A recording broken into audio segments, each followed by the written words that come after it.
Today, I'm going to show you how to go from a structured outline to a fully designed pitch deck using ChatGPT and Canva collaboration. First, upload your outline to the new ChatGPT conversation. Once that's uploaded, click on the plus icon, go to More, and then click on Explore Apps.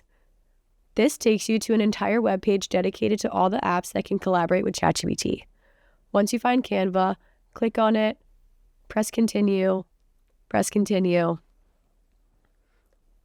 Allow,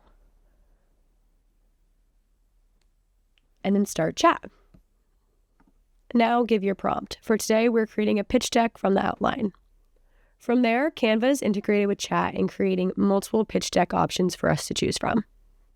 You can go in and see what each one looks like and what you like and maybe don't like about each one. Once you find your favorite deck, you can tell the chatbot and even add additional comments, concerns, and changes to the deck. This allows you to personalize and perfect. Once the pitch deck is to your liking, you're able to click on the link which brings you directly to Canva and your amazing pitch deck that took less than 2 minutes to make.